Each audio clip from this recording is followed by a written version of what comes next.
Hello, my name's Rick Higgins. I'm a fellow Volkswagen enthusiast, and I've been enjoying working on Volkswagen since 1962 when I got out of high school. I went to work in the Volkswagen dealership my father had worked in since 1955. You can learn to have fun working on your Volkswagen. You can have the satisfaction of knowing you're maintaining your own automobile, and you can save money from now on. And we're going to show you how. We're going to start with changing the oil. That's one of the most important things you can do to keep your Bug going down the road, because the Volkswagen only holds a little less than 3 quarts of oil, and that's less than any car out there. And all it has for a filter is this little screen. You're going to want to change your oil about every 3,000 miles. If you do a lot of short trip driving and don't put a lot of miles on your car, you'll want to change your oil about every 3 months.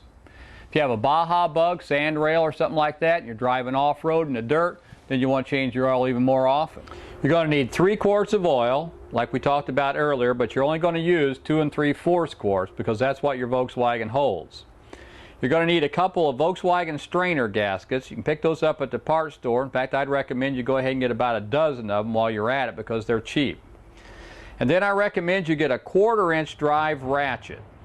You'll need a 10mm socket to go along with that. The reason I recommend 1/4-inch drive is that it's smaller than the 3/8 and there's less likelihood of you breaking off the studs that hold the strainer on or stripping the nuts. I recommend you buy one of these little hydraulic floor jacks. This particular model was only about $20 at a local discount store. It's real handy. The handle comes off of it. You can store it in your trunk. The other thing you'll need is a little piece of 2x4 to put on top of the jack when we go to jack the Volkswagen up. I'll show you that in a minute. Something else you'll need is a couple of jack stands. These particular jack stands were less than $20, so you can see you don't have a lot of money tied up in this whole outfit, and you'll use it from now on. Now let me show you where we're going to put this under the car. You feel like you've poured about half of it in, and then I will pull it out, check it. Then be careful about the last part you've poured in. You got about 3/4 of a quart in there. Now we're going to move on to the tune-up. The tune-up is basically checking or replacing the spark plugs, replacing the points and condenser, setting the timing, adjusting the valves, adjusting the carburetor. And here's the tools you're going to need for that. Now you want to get yourself a 3/8-inch drive ratchet. One with a long handle and a flex head like this is real handy for taking the plugs out. You'll want a 2-inch extension, 13/16 spark plug socket, spark plug gap gauge.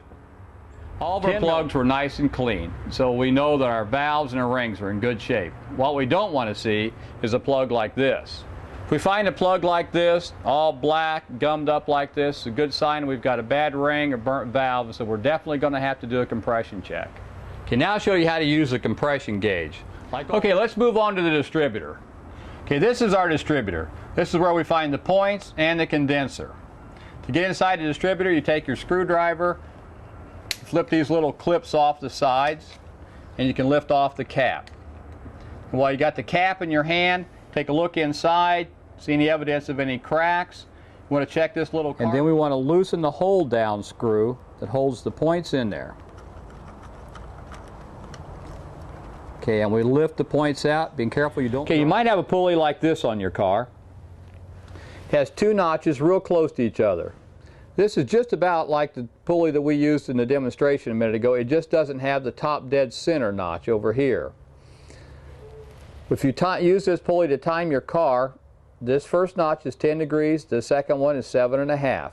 This is the one you want. When you rock your motor over like this, you want to make sure your bottom pulley is moving and you're not just slipping your top pulley.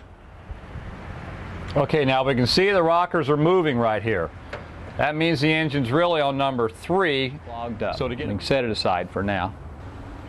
Okay, now taking both of these jets out of here. You want to keep track of them so you put them back in the same hole they came out of. Now what you'll be looking for is any kind of dirt that clogs up that hole right in the middle of that jet. You want to get yourself a spray can of carburetor cleaner, a little nozzle on it. You spray that right into the middle of that hole. Okay, now here's what we'd see if we took our brake drum off. These little star wheels right down here are the adjusters. And what we're doing, roll your drum around until you see that little adjuster inside the hole. Put your screwdriver in. Okay, now we just do this, all 4 wheels, exactly the same. Well, that's all we've got time for now. I know we've covered a lot of things in this last hour, But go back and look at each part until you've got it. Then go out there and put it in use. And you'll find it'll become easy, and then it'll be fun. Well, we'll see you again in Volume 2 where you'll learn a lot more.